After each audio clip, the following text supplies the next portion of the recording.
Yeah, we are. That's what I mean. Each other something. It's just, I have the mics up way too high. Do we have to shut the door? I think we should, you guys. Okay. I'm keeping all this in, too. Oh, This is, my ass in the way. There we go. we're officially trapped. It is. In With here. squeak. We're With good. squeak. We are. We're I good, know. yeah. Let's have like a giant metal chair right in the way of the door. Isn't it in this basement where nobody can have all the coordinates? He's talking about a giant metal chair in a way. I know. Okay, we gotta cut that part out. It is on. How close do we have to be? As you know, Right. as you see the little squiggly lines up there, Do you know, see the it's like a squiggly line? polygraph test, you know, and like Okay, you stop talking so No. I can see if I'm loud enough. I'm telling you that we're loud enough because we're talking right now. I know, but look It's- at how big your squiggly lines are going and look at my little squiggly I have a big personality. My hand's also squiggly too, you know, but that's also when I'm trying to close the door. I thought you were squeaky, not squiggly. Squeak. Yes, I am DJ Squeaky Wheels, by the way. Welcome to I know. I just wanted to keep all that in for you guys. It's like a behind the scenes. I am your host for this very prestigious show that just started. This is the inaugural episode of Rhythm and Cues, the relationship between music and various other art forms. We're going to have musicians on the show, or just artists of any kind, or just people that I like chatting with, that I like shooting the proverbial crap with. You know what I mean? Eccentric minds. Very eccentric minds, you know. There's a lot of different hairstyles in the room too.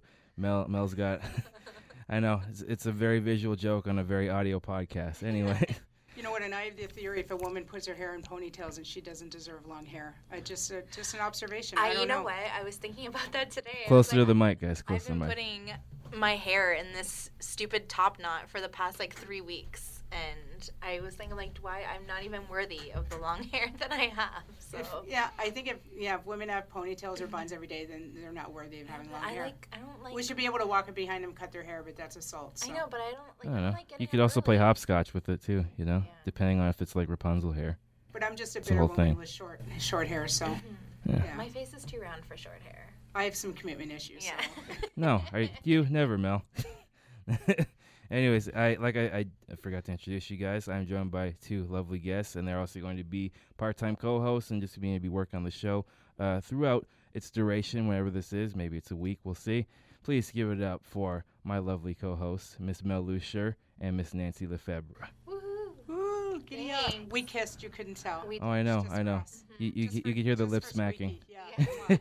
Just for Squeaky. They spoil me so much. Anytime there's an awkward silence, we're just making out. So many different. I don't know. I know, She's kinda right? Cute. I don't know if there'd be much silence if I was I'm making out with her. I don't know. It won't. I feel like there's gonna be a lot of friction between y'all's noses. You know what I mean? It's like when Homer's on The Simpsons and he falls off, like the cliff and stuff. Yeah. That was just Nancy's nose. It was. Little known fact, you guys. Little known fact.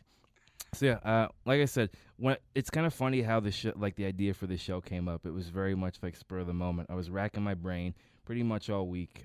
You know, just trying to kind of come up with a concept because everybody kind of does the typical talk stuff. You know, talking to people about your art form, this and that. But I thought back to high school because I just moved into my new place in downtown Windsor. It's fully accessible. It's very cool. There's like a clicker and stuff to get like open the door and whatnot. I know. It's very Matt Lauer, but not in that context. I know. I'll It do means it. he can deny our entry. That's all it means. I don't think Squeaks has So- ever denied entry to Can you anyone. see us on Oh, camera stop. that if we don't have food in our hands, you're not going to let us in? Is that how it's going to happen?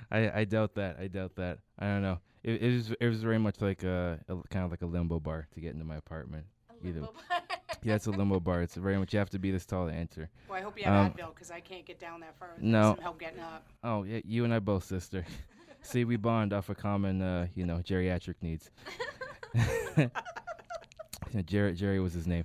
But yeah, so I like had this old iPod and I plugged it into my iPod dock and there's just a bunch of songs I hadn't heard in a long, long time that started coming up. And I thought, first of all, how much of an emo kid was I? You know what I mean? Yeah. Very jovial and stuff. It's like, just kind of like crying on the inside. But then I had like some fun party songs and some songs that like brought me back. I'm like, Yeah. this is when I went to the dance here. I'm like, oh, this is when I showed my butt this time in gym class when I didn't want to by accident, It's okay. The other kids were doing it. It's called Uh, bullying now. It's called when you show your butt and you Yeah. don't want to. That's called bullying. So, in well, I Alaska. guess the curb has been my biggest nemesis. The curb and the sidewalk. The biggest bullies smacked me in the face. Whole bunch of pimp slaps. But yeah, so like it just instantly brought me back. So that's kind of where I wanted to segue with you guys, because in case you couldn't tell by the sarcasm and just the ramblings, these we're all comics and stuff, but we all kind of love shooting the proverbial crap with each other. But like, I wanted to kind of start with going. I'm gonna start, I guess, with you, Nancy. What is like your go-to song when you're trying to create, or like, is there some type of catalyst that you have? Maybe when like you're just in the spur of the moment, or when you have the flow going. It depends on my mood, honestly. If you look at my phone, I have this playlist. It's called Many Tunes Such Like Much Wow. And it's Close to the mic, by the way. No problem. Let's do this. Okay. Yeah, and there's everything. There's everything and anything at all. It depends on what I'm into. Lately, I've really been into the Hamilton musical. Oh. And which is, I don't know, it's just like it's a lot of like hip hop and rap, but it's like all about like American history. But if I'm really like creating or just kind of getting in the zone for something, I like to like mostly listen to like instrumental music. Yeah. I heard something about that too, where it's like if you're really kind of entrenched in an activity, the instrumental kind of like syncs you up with the activity that you're doing. You watch all the time if you watch sports highlights and there's music going on in the background. Like it's cool to watch if like somebody like throws a nice windmill dunk down, or like completes a pass, or just the physics of it all, and like the flow, because it goes back to the synchronicity and the flow of it all kind of syncs up, which I think is fascinating too, because you'll see a lot of athletes listen to music before they go and perform, so to speak. You'll see a lot of even like fishermen, even like people doing like remedial jobs like garbage men. There's music that is constantly and consistently a part of people's lives. And I think that I listen to stuff, and we were discussing this earlier to toss some ideas around. I'll listen to the same song 100 times. I'll listen to the same album 100 times in a row.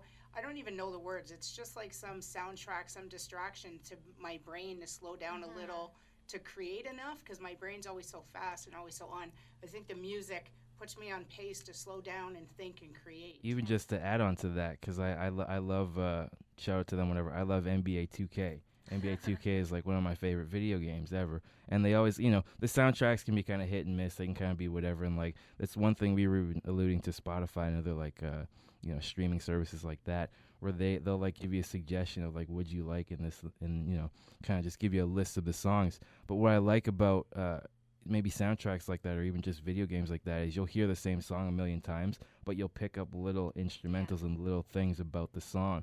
Like there's a song, I think Kanye West, it's like a collaboration of different artists, but it's called Mercy, and it's it's if I was to try and like replicate the actual song itself, it would just be terrible, because it's literally like a prayer in patois. Like I did a little bit of research on it, but there's a little hook before Kanye comes in where like the bass kind of slows down, does like a I didn't pick up on that before. And there's another song even, I think it's a Meek Mill song, where they like had like it goes da na na na na na na na na na na na, but then like in the back there's a da da na na na na, and that kind of gives it that bass line, that kind of gives it that little added element that I never even like heard of before. So I think art is kind of like that, where it kind of shows you different sides to something where you never would have seen that angle or seen that possibility. No, I'm going to segue you into something. What is not the thing Paul Blart's on. No, I use that to get around. the relationship between creativity, or I think Kanye's gone a little bit off the deep end lately, and there are some artists that do that. What do you think the relationship between creativity and a little bit of, mental, I don't want to say mental illness, but eccentricity? Eccentricities? Yeah. The artist being super eccentric and super creative, but you see them and you wonder somehow, wow, who ties your shoes today? You know what? It kind of reminds me of Jill did. my students. My PSW, Jill.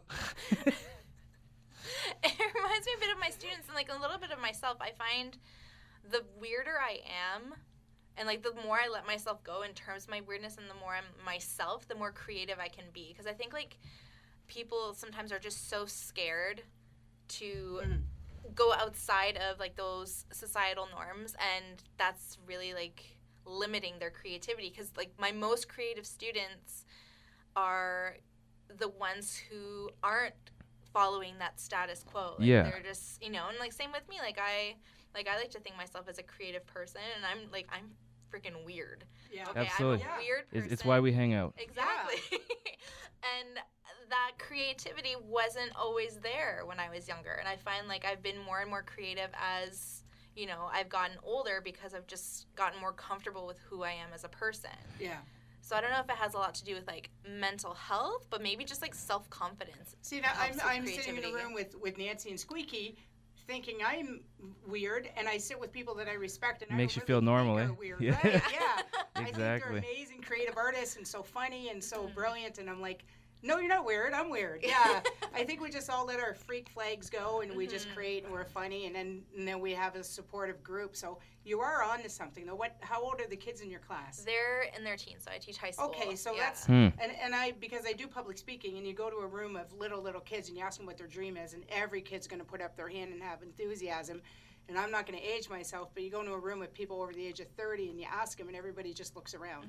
So somewhere in life, they got so run down or so distracted, they forgot what brings them joy and what's goofy and creative and stuff. And yeah, I wouldn't even say that it's that they get run down. I think there's definitely some societal pressures, and there's definitely just some adult pressures, like having to pay your own rent and having to, you know, pick up after yourself with your laundry, clean your place, just like the little remedial things that we take for granted, but are so quintessential to our being, and just having the clutter to be free from your mind as well. So especially at that age, you know, like I feel like it's important to have somebody to relate to, and it's important to, you probably see this as a teacher, and Mel and I think we've even talked about this. You have to have somebody who is empathetic, but you also have to have somebody who can understand your plight and relate it to you.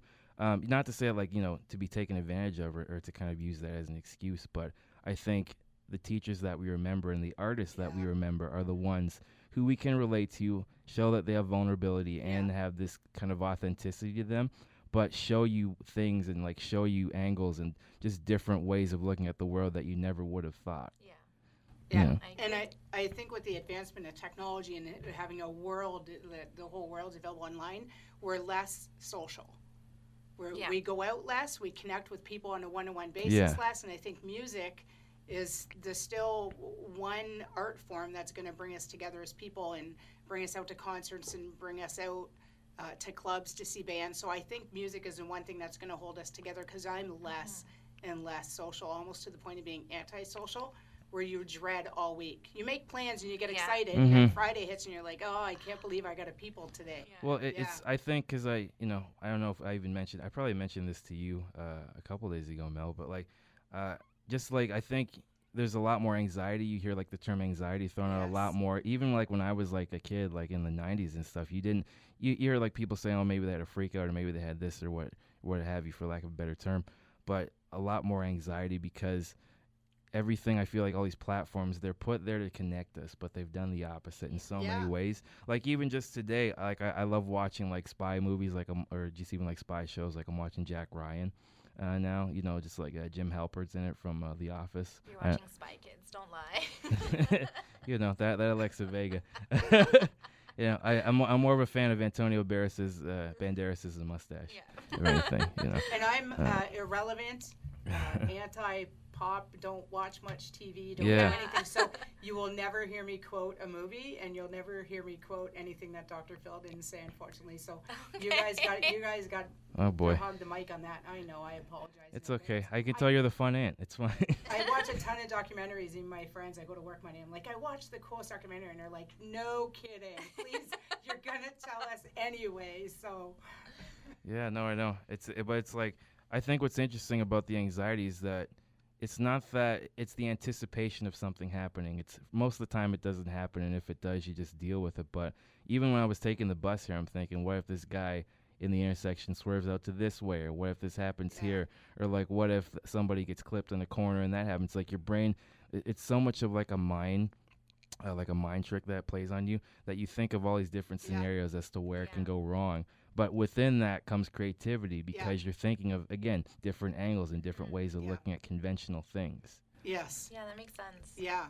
And it's usually, you know what, and I write some of my best jokes when I'm hanging out at the club or hanging out with other comedians, or even in the break room at the table with my friends. You just let it fly, and you just try to outdo one another. Yeah. And it's just funny, and I'm like, I got to write that down right now. Isn't creativity weird? Because it's one of those things where it's something that we I guess, regale, you know, in a sense. Like we put it out like in high regard, but it's something that if it's forced, people can tell it. Like you can't force it if it's inorganic or inauthentic, it'll come across very blatantly. Right. I was just about to say that, like, when I try to be creative, Yeah. like, it's so hard. Like, I can't come up with anything, but then it's just like you get just random ideas that pop into your head, right? Or I've put on comedy show fundraisers for the LGBTQ2 plus a queer community, whatever, in the city.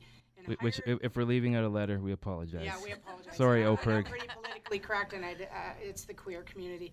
Done fundraisers where a comedian tries to change his show to fit the venue or the theme, and you can tell. Yeah, they're not being authentic. but they're also very stiff, you know. Like it's very stiff, and it's this very rigid way. Like, I don't know, not to poo-poo on like late night sets, but I feel like they're a little bit more relevant, you know, talking to like 3 open micers here and stuff. But like, still, like I feel like you get less of a sense of what the comic is, of what they're trying to convey, and it's a very unnatural way of like doing your set. To me, like I want to have it where you just record them like in the club, just going up and like doing a compilation. I think those are some of like the best albums and the best records. Like Chris Rock did that when he did one of his specials where he just took clips of all the shows and like just kind of pieced them together, showing like this bit worked in Johannesburg, but it also worked in London, it worked in New York, and it worked in here. Because it's intrinsically funny. Funny. It's naturally funny, and it works in whatever genre. But it's not politically motivated. It's not anything. It's just funny. I think what's also important is that he's showing that it doesn't matter which location you're in. I'm still being authentic and being in that element. No. You know what? And I've been asked many times to clean up my act and turn the show down. Yeah. It reminds me of Scott when we did the like House of Soft Racine show. Oh, stop. The funniest thing all night, he called it the house of xylophone, and I had to go up after him. I'm like, I can't even beat that. You played a xylophone? No, he called it the house of xylophone. It was one of the funniest, and I'm like, man, I got to go up after you now. That was the funniest thing. And like, you know, like that was the thing. Like the organizers were like, you know, it is a house, or it's like a place for like battered women. It's a women's shelter, so you know, don't talk about like misogyny and all that. And, you know, Scott went up and just did his act. I know. It was all, you know I'm a big fan of The Therapist. I know, I'm not a big fan of censoring comedy either. No. I'm not a fan of offending my whoever wrote the check. Yeah, that's true. But I think like for the most part, people don't get offended because right. And I'm a grown up comic, and I've done quite a few shows. And but you've also lived a life too. I feel like the people that do it's either they're too insulated or it's, you know, not to poo-poo anybody's experience. I'm not at all saying that. What I'm saying is that when you've had like legit experiences where there have been some dark times in your life, you know, it's not that like it takes a lot to laugh at the funny stuff. It's like it's a coping mechanism like anything else. It's a way to express. So in a sense, you're saying don't be yourself or don't, you know, I'm saying that your experience is less than or not. So I don't know. It's something like you just don't censor artists, people. Yeah. Let us do our thing. Let us be weird. We're weird. You know what? And as a precursor, when I get booked, I send them a video. Oh, good idea. Really? So make your choice before we sign on the dotted line or we do anything. I send him a video, and I have a friend owns a phone. I sent you the same video, except my finger was blocking half the camera. Because you know, I can't. Finger, babe? I can't hold it up properly. You know, it's all good. To segue back into the music, you were talking about how, you know, you kind of mentioned how people take grief, but like they make it funny. Yeah. One song that I really like, it's called "Good Grief" by Bastille, and it's basically the lyrics about it are really, really sad. Can you like educate the layman? Like what is their genre? Like what type of genre? Bastille is kind of, I don't want to say like alternative. It's kind of like Mumford and Sons, kind of like folky. A lot of plaid shirts. But not as folky. They're not plaid shirts. It's just like, I don't know, their own kind of genre where it's, I don't know. Me and genres, I don't define them. It's just music for me. It's just music, yeah. You know? Yeah. But their song, like Good Grief, the lyrics are very sad, but the music is upbeat.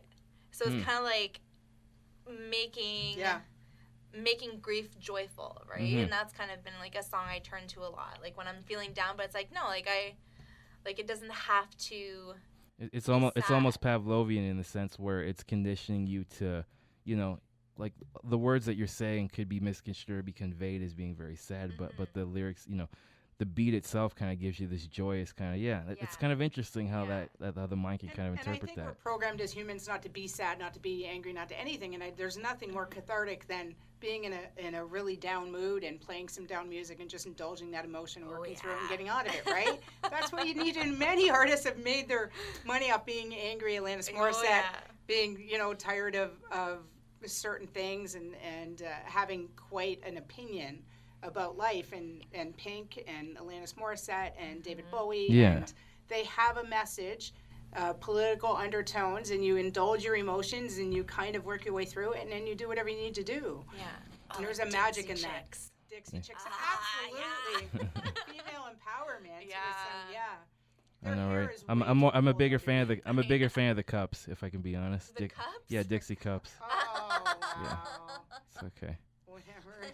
Make of that what you will. Yeah, wow. I don't know. So yeah, that's actually segues. Hey, it's my favorite. That's the word of the day. Segues into my next question. Was there a particular song or like maybe just a track that always reminds you of somebody like that you hold near and dear to your heart, somebody significant for you? For me personally, it's "Come On Baby, it's just Light My Fire" by the Doors. I literally had to say the lyric as I'm talking. I know it's funny how I remember that. But it was an old PSW I had, personal support worker for the layman. It's somebody that comes and helps you out, basically. I don't know, whatever. It basically, I had an ex-girlfriend where the guy said, it's called personal shit wiper. Yeah. was the acronym. I love it. Yeah. I hope we can keep that in. But not like, to diminish all the PSWs. Obviously not. Our large PSW clientele. Absolutely. Yeah. We appreciate you. It's okay. But yeah, like he he would always sing that, and he was kind of a heavier set Chinese guy, but he was he was very jolly, like, and he'd always kind of act it out and be like very chummy with me. Yeah. But what always like makes me smile and why I picked that song is because we'd always like play it every time he'd take me on fishing trips in the car, like every time we'd like do like all like the dude stuff that like you're supposed to do with your dad. And like I had like good like father figures throughout my life and stuff, but my dad wasn't around. Yeah. Like for the most part, he left when I was about 2 or 3. Had me when I was super young.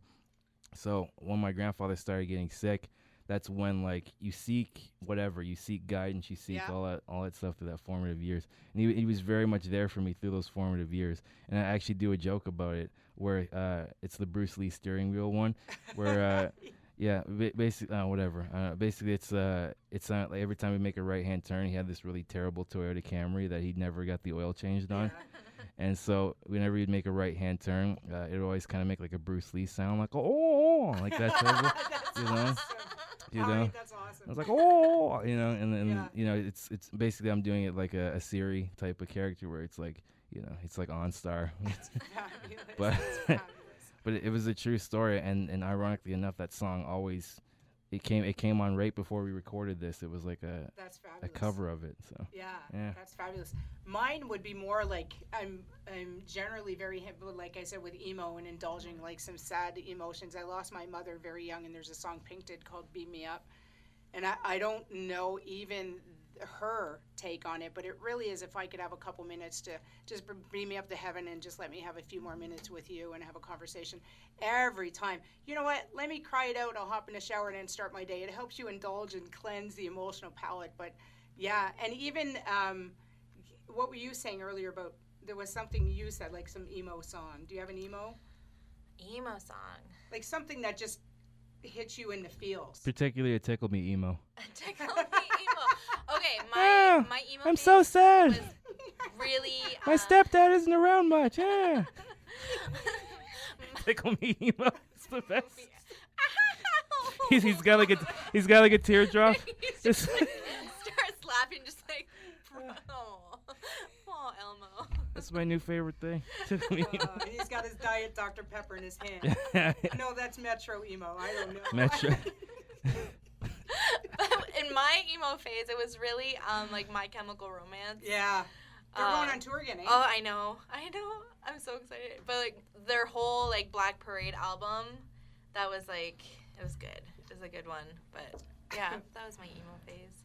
Who was the first artist that you had a crush on, Squeaky?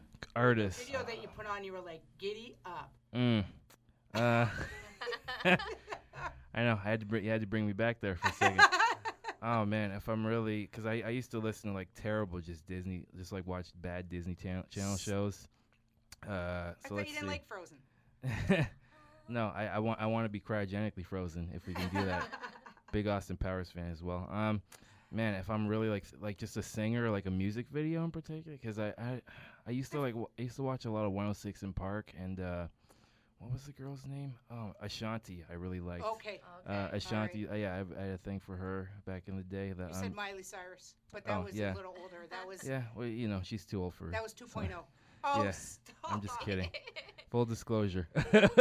Yeah, I don't know. It wasn't really Miley. No, I think I'm gonna have to say Ashanti or like early Beyonce's good, but it's like I'm talking like Destiny's Child Beyonce. Yeah. If I think I'll have to come back to that. We should make that a new Okay. segment. We'll make a new segment. Yeah, out we of that. should. Now I'm gonna talk about my dad. I know, right? Keep the sad train coming. Choo. No, for me, like Boo-hoo. my song that makes me think of someone. It's a lot of Cat Stevens, but mainly like father and son. It just reminds me of my dad, and not for like any particular reason. It's just he would always, like when we'd be driving around, he'd be playing a lot of like oldies, right? And like 104.3. But like when we'd be at home, he'd always put on Cat Stevens. Yeah. And I just remember being in the living room and playing, but just with always Cat Stevens in the background. Does it give you like a sense of comfort almost? Just kind of like he's there? Even though like the message of the song is like kind of sad, like father and son, it's, overall it's a sad song, but that just Cat Stevens' voice is very soothing. And like he played a lot of like Nana Mouskouri too. Yeah. Wow. And what I'm like, oh my gosh. Obscure, And, like I love and like Elvis, but just like a lot of oldies. And it's funny because another song that makes me think of him is Funky Town. Because like in the summer. Was that your bathroom song? No, in the summer he'd be. Like, the windows are down on his car, and you could hear him coming. Yeah. Because it's just like, and he just, like, he made a point to play that, like, as soon as he, like, turned the corner, he's like, I'm going to play Funky Town. It's like, little dad's coming. That's fun, actually. He sounds like you had a fun dad. Yeah, he's pretty cool. Yeah, he's pretty cool. He's cooler now, like, now that I'm an adult. Yeah, he can let loose now. It's different. Oh, yeah, it's a lot of fun. Yeah, and I think once you realize your parents are intrinsically crazy or their own individual human beings, you start enjoying them a whole lot more. Than, oh, absolutely. Yeah. What's your song, Mel? My song was "Beam Me Up" by Pink, but the crush, I always had a girl crush on Katie Lang. Okay. Or J-Lo. I think I watched that Money Can't Buy Me. Love Don't Cost a Thing. Love Don't Cost a Thing? Oh, yeah, that was on BET. Completely obsessed. And then, because it's been a sexual evolution for me. We've discussed this before. There was a certain thing where even Rick Springfield and Garth Brooks, like, Forgive Me Now. That to me is the most puzzling, like, especially with your taste. I don't know. What is that about him? Do you have a thing for cowboy hats? Like, what is it? I don't know. Maybe I just want to take him home and dress him in something a bit nicer. His pants are too tight and his shirt doesn't match. And that's what I mean. He's rugged. There's such He's got friends in low places, and vulnerability in his music. It doesn't even make sense. It's like Kenny Chesney. Like, ugly guy. Absolutely. But his voice is, just, it does the job. Well, you know what? That's why there's radio. Right, exactly. Dave? Right? Absolutely. I'm actually like 7 feet 8 inches. Used to be in the NBA without stilts. Totally, you guys. Totally. We're gonna wrap up kind of soon, but like I love doing this, so I don't have any real time limit here. But yeah, I guess I might have already asked this, but like, what is your go-to? Yeah. Oh yeah, no, like when you're creating something though. Oh yeah. Yep. Oh yeah. What did the? Actually, no, we didn't ask this one. Was there a band or a genre that helped you discover yourself a little bit more? I think it was Alanis Morissette. We're taught as women to say yes, to always be in a good mood, to always do what your mother says. And Jagged Little Pill came out, and it was some. I have met none of these women, by the way. Like all these. I've met none of these. Wow, we're a completely different generation. But Alanis Morissette taught us how to be a little angry and a little rebellious and say no and still maintain small dignity. We didn't have to shave our armpits anymore. We didn't have to do a whole lot.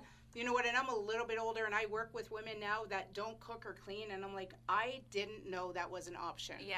As a woman, we had a role, and I think some of the women coming out now are pushing those roles. And Alanis Morissette was the first one to introduce me to the fact that I didn't have to be nice. Yeah. And I haven't looked back since. Funny story about Alanis Morissette. Like when she came out with Jagged Little Pill, I think I was maybe about like 10. Right? I was little. And we got our first CD player, like our first big boombox CD player at Christmas. And my dad's like, okay, you guys, me and my sister, we could both go and we can buy a CD. My sister chose Jagged Little Pill. My sister's 3 years younger than me, so she was 7 years old. Chooses Jagged Little Pill, and I chose Dance Mix 95. Stop. Okay? So I was 9, so my sister was 6.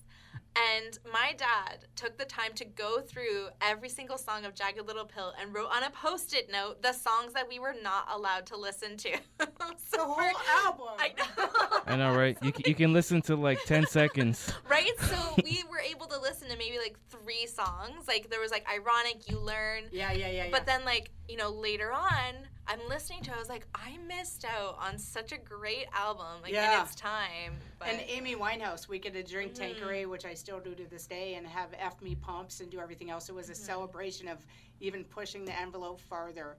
Farther. Amy Winehouse was like the next generation of Alanis, I think. I don't know. I think that's pretty relevant. Probably. Fabulous. Just fabulous. Gone too soon. Well, that'll be another topic for the next show is Gone Way Too Soon. Gone way. Oh, actually, that's a good idea. I like that. Are we just workshopping this like live right now? Yeah, whatever. Recording right here? I love Caller that. number 1, you're on. That would be so fun. I actually, full disclosure, I actually do want to get callers in here at some point, so we could that'd be open up the cool. lines. I That think would be great. it's a nice little way to engage everybody. You're welcome, everybody. We get to work out the bugs on you. Absolutely. Those PSWs out there. I know, right? Sorry Phone's about ready. that. Get them ready, you know, as soon as you've taken those gloves off, Yeah.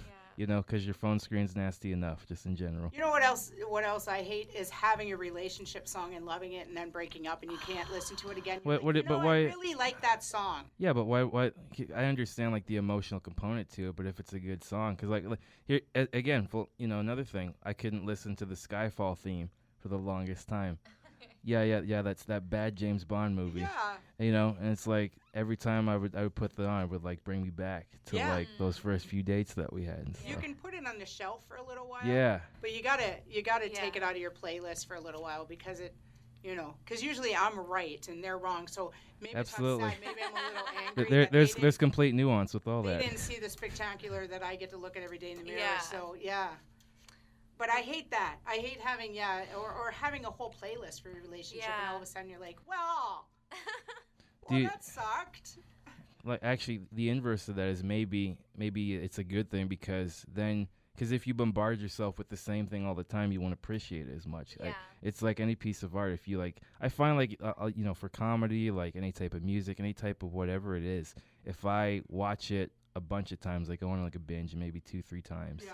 And then I don't watch it for like 6-8 months or even like years sometimes. When I watch again, it's like I just picked it up like you. Maybe that's early onset Alzheimer's, who knows? But I think, This is but the I first time I've heard this song. I know, right? Oh my God, it's amazing.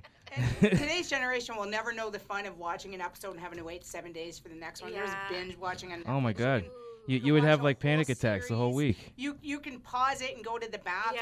Yeah. All the joy of running to the bathroom, grabbing a bag of Doritos and something on the commercial break. That's so. Yeah.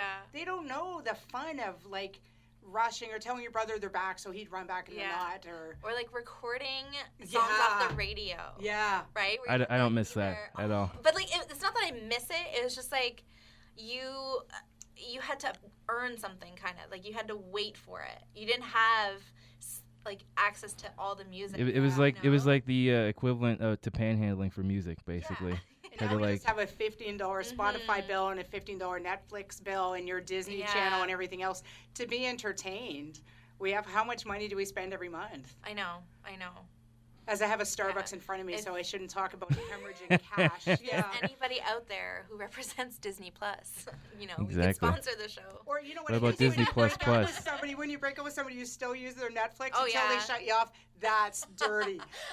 So dirty. The minute they change the password on Netflix, they're dead to me. I You're did dead that. to me now. I would have helped you No, you're dead to me now. I did that Full to an disclosure, ex. never leave your Netflix out when Mel's around. I did that while we were in the middle of like binge watching something, and then we broke up, and I was like, "Screw you, you're kidding." But I was waiting until he was like right before the last episode. I'm like, "You're gone."